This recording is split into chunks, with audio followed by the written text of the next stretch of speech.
everybody. Welcome to the Leader Lab. This is Leadership Shorts, quick thoughts to help you level up your leadership. My name is Chad Wright. I'm the founder of Forward Partners, and I am joined as always by my partner in podcasting, Emily Grace Deal. Emily Grace Deal, what are we talking about today? Well, often we set a huge goal, actually achieve it, and then find the achievement unsatisfying. Yeah. It doesn't always fulfill us or make us happy like we thought it would. And if we end up in that position, what do we do next?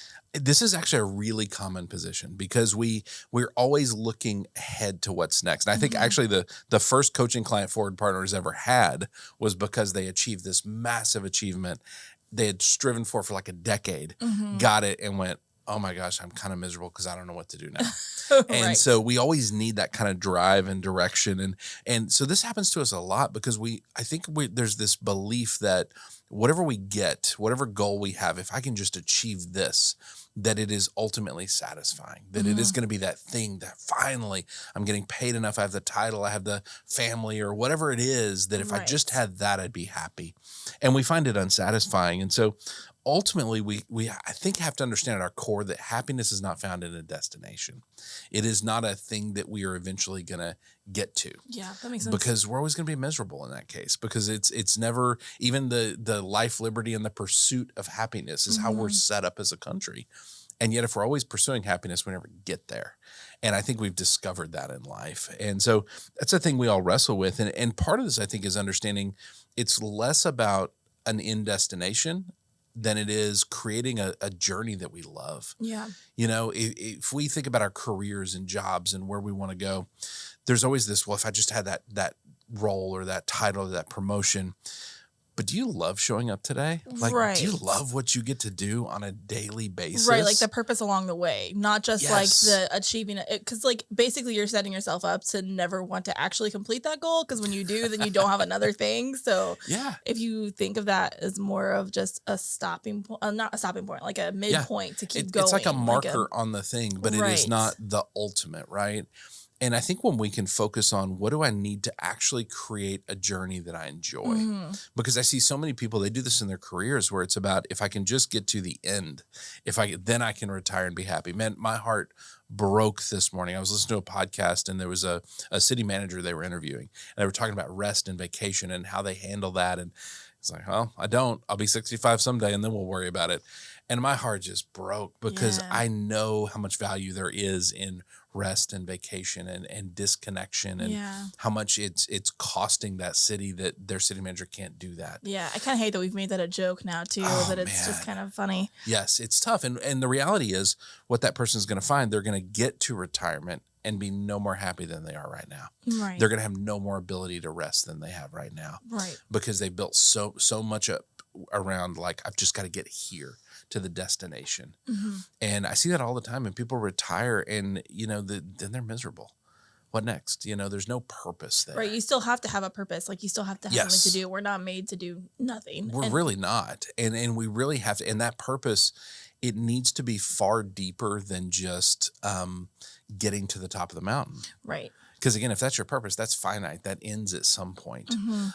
If your purpose is service, if your purpose is how you are designed to serve, you can do that infinitely. You can do that until the day you die. Right. You can constantly look around and find people that their lives are better when you interact with them and help them. Yeah. And so I think you have to have that deeper purpose. It cannot just be about, can I get to the top of the mountain? Because I think ultimately that's unsatisfying. And I even noticed that like in personal life. So raising kids, boy, there was so many seasons of, can we just get past this season? Definitely. Can we just get to like, God, if they could just walk, and then they start walking and you're like, oh my gosh, if they could just be potty trained. Yes. And it's just this never ending, if they could just, right? You're always, the goalposts are moving. Right. Yeah, definitely. And then you always kind of look back and are like, oh my gosh, I just want to hold a little baby again. That's and then it. you're like, wait. That's such a good example. And I think our careers parallel our families in that way, because there are so many moments that I think we miss. If all we're looking at is the top of the mountain, we're not looking around us to see what's happening and be present. Yeah. Experience it. That is one of the deepest regrets of my life, is I think when the kids are younger, I wasn't really present. Even when I was there, I don't know that I was sitting there going, man, look at how far they've come. Look at how good they're doing. I was sitting there going, God, why are they not in high school yet? Why are they not graduated yet? Why are they not, doing this or this or this yet?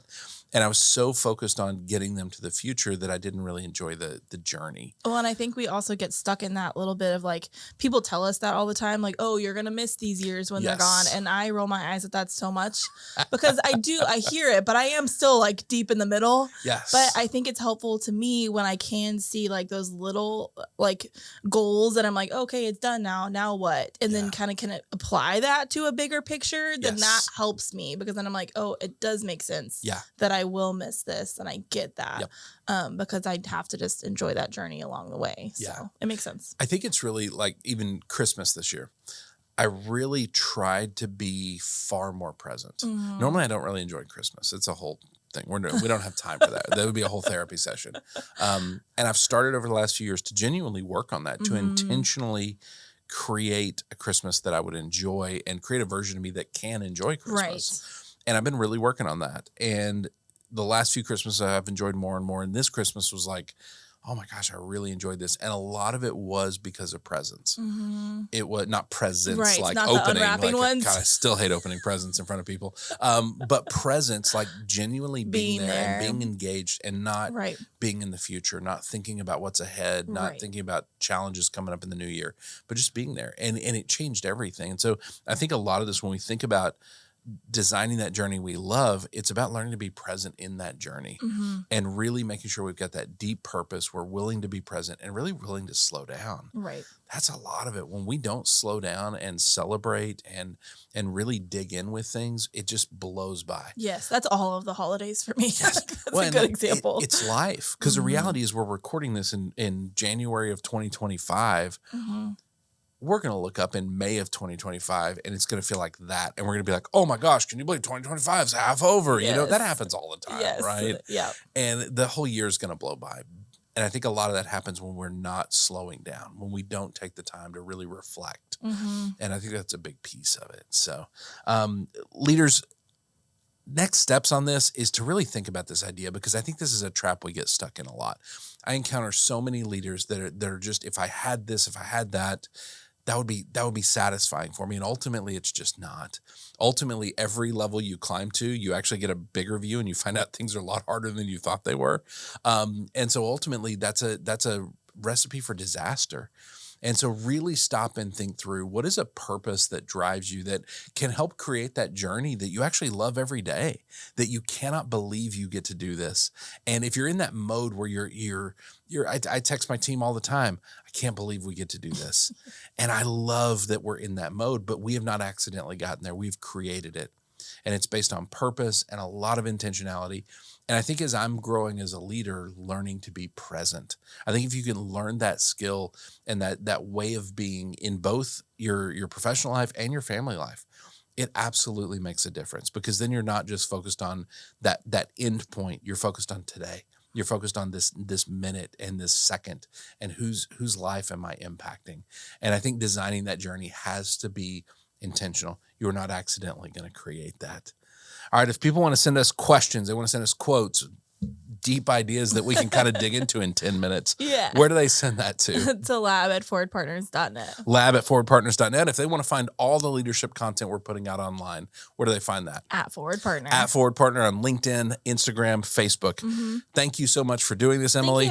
Thank you, John Porchlight Productions Vineyard, for producing. Thank you, other Emily, for coordinating.